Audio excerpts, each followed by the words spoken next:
മുട്ട കഴിക്കുന്നത് ശരിക്കും ആരോഗ്യത്തിന് ദോഷമാണോ? കൊളസ്ട്രോൾ കൂടും, ഹൃദയം ബ്ലോക്ക് ആവും, ആയുർവേദത്തിൽ മുട്ട നിരോധിച്ചിരിക്കുന്നു, ഇങ്ങനെയൊക്കെ ആൾക്കാർ പറയാറുണ്ട്. അതോടൊപ്പം തന്നെ പലർക്കും ഉള്ള മറ്റൊരു കൺഫ്യൂഷനാണ്, കോഴിമുട്ടയാണോ നല്ലത് അതോ താറാവ് മുട്ടയാണോ നല്ലത്, താറാവ് മുട്ടയാണ് ശരിക്കും ശരിയായ ശക്തി നൽകുന്നത്, ഇങ്ങനെയൊക്കെ പറയുന്ന പലരുമുണ്ട്. ഇന്നത്തെ വീഡിയോയിൽ മുട്ടയെക്കുറിച്ചുള്ള ഈ മുഴുവൻ കൺഫ്യൂഷനും തീർക്കാൻ വേണ്ടിയാണ് ഇന്നത്തെ വീഡിയോ ചെയ്യുന്നത്. ഞാൻ ഡോക്ടർ മിഥുൻ. മുട്ടയിൽ ജനറലി എന്തൊക്കെ കാര്യങ്ങളുണ്ട്, കോഴിമുട്ടയും താറാവ് മുട്ടയും തമ്മിൽ പോഷകത്തിലുള്ള ഒരു താരതമ്യം, കൊളസ്ട്രോൾ എത്ര, ഫാറ്റ് എത്ര, ഏതാണ് കൂടുതൽ സേഫ്, ആയുർവേദ പ്രകാരം മുട്ടയുടെ സ്വഭാവം, ദോഷങ്ങളിൽ ഉണ്ടാക്കുന്ന എഫക്റ്റ്, ആരാണ് ഏത് മുട്ട എത്ര അളവിൽ എങ്ങനെയൊക്കെയാണ് കഴിക്കേണ്ടത്, എന്തൊക്കെയാണ് കഴിക്കേണ്ടത്, ഇതൊക്കെ അറിയണമെങ്കിൽ ഈ വീഡിയോ മുഴുവനായിട്ടും സ്കിപ്പ് ചെയ്യാതെ കാണുക. ആദ്യം നമുക്ക് ഇതിൻ്റെ ഒരു ജനറൽ ഫാക്റ്റ് നമുക്ക് നോക്കാം. സാധാരണ ഒരു കോഴിമുട്ടയിൽ എന്തൊക്കെ ഉണ്ടെന്ന് നമുക്ക് നോക്കാം.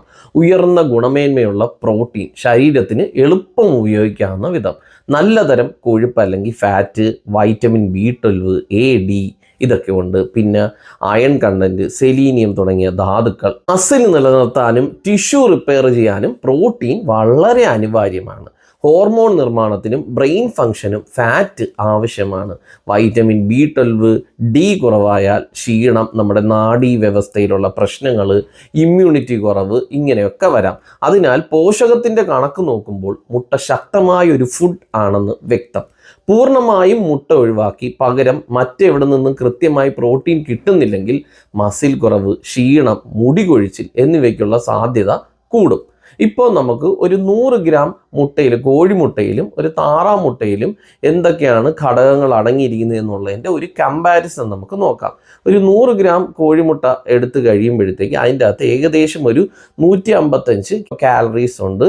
പ്രോട്ടീൻ ഒരു 13 ഗ്രാം വരും, ഏകദേശം ഒരു 11 ഗ്രാം ഫാറ്റ്, പിന്നെ കൊളസ്ട്രോൾ ഏകദേശം ഒരു 370 മില്ലിഗ്രാം, പിന്നെ വൈറ്റമിൻ B12, പിന്നെ അയൺ കണ്ടന്റ്, ഇതൊക്കെ നല്ല അളവിൽ അടങ്ങിയിട്ടുണ്ട്. ഇനി നമുക്ക് താറാവ് മുട്ടയിൽ നോക്കാം. താറാവ് മുട്ടയിൽ ഏകദേശം ഒരു 185 കാലറി ഉണ്ട്. അതായത് കോഴിമുട്ടയേക്കാൾ ഏകദേശം 20% കൂടുതൽ കാലറീസ് ഇതിനകത്തുണ്ട്.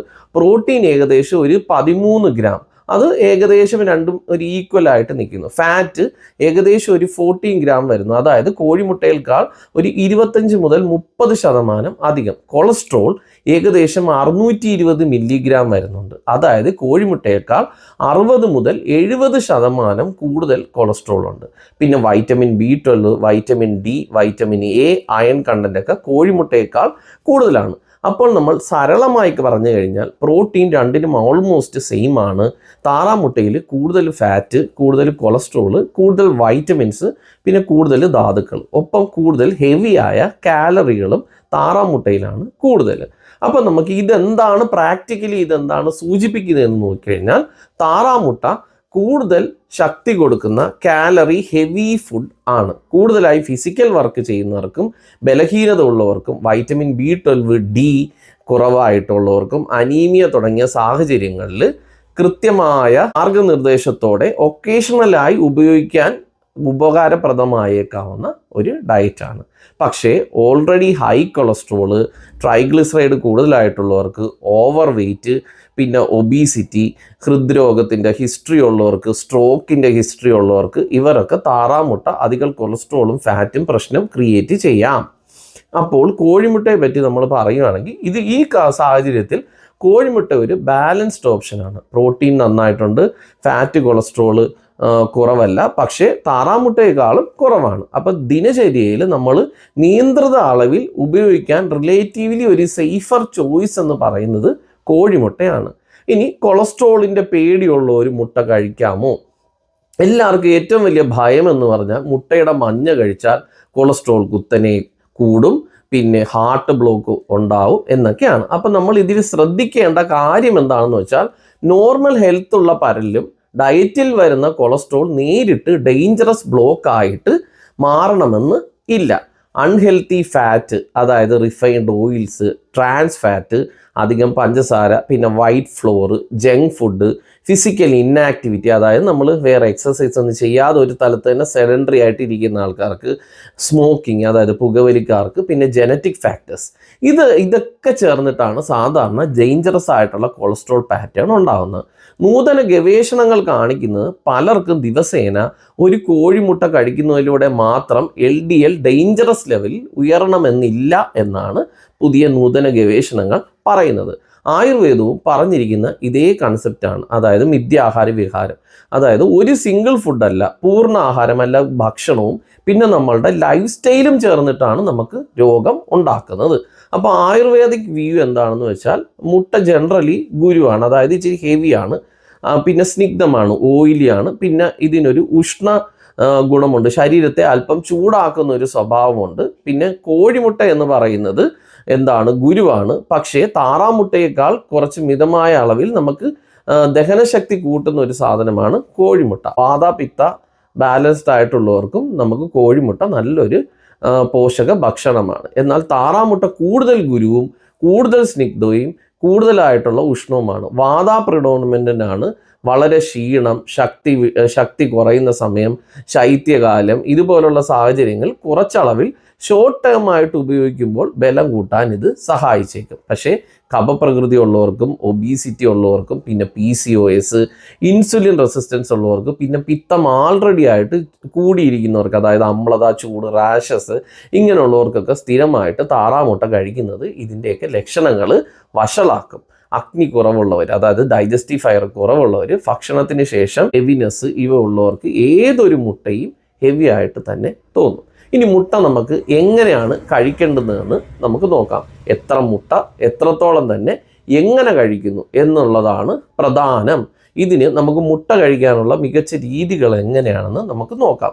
അതായത് ബോയിൽഡ് എഗ്ഗ്, അതായത് നമ്മൾ സോഫ്റ്റ് അല്ലെങ്കിൽ ഹാർഡായിട്ട് ബോയിൽഡ് എഗ്ഗ്, കുറച്ച് എണ്ണ മാത്രം ഉപയോഗിച്ച സ്ക്രാമ്പിൾഡ് ആയിട്ടുള്ള എഗ്ഗ്, ഇത് നമ്മൾ ഈ രീതിയിൽ വേണം ഇത് ഉപയോഗിക്കാൻ. ഒഴിവാക്കാൻ ശ്രമിക്കേണ്ടതെന്ന് പറയുന്നത് ഡീപ്പ് ഫ്രൈഡ് ആയിട്ടുള്ള മുട്ട വിഭവങ്ങൾ, അധികം എണ്ണ, ബട്ടർ, ചീസ് ഇതൊക്കെ കുതിർന്ന ഓംലെറ്റ്, പിന്നെ പഴകിയ ഫ്രിഡ്ജിൽ കിടന്ന് ഹെവി നോൺ വെജ് കറീസിൻ്റെ അകത്തുള്ള കോമ്പിനേഷനായിട്ടുള്ള മുട്ടകൾ നമ്മൾ ഒഴിവാക്കണം. ഇനി എപ്പോഴാണ് ഇത് കഴിക്കേണ്ടത്, ഏത് സമയത്താണ് കഴിക്കേണ്ടതെന്ന് നോക്കിയാൽ ഏറ്റവും നല്ലത് രാവിലെ തന്നെയാണ്.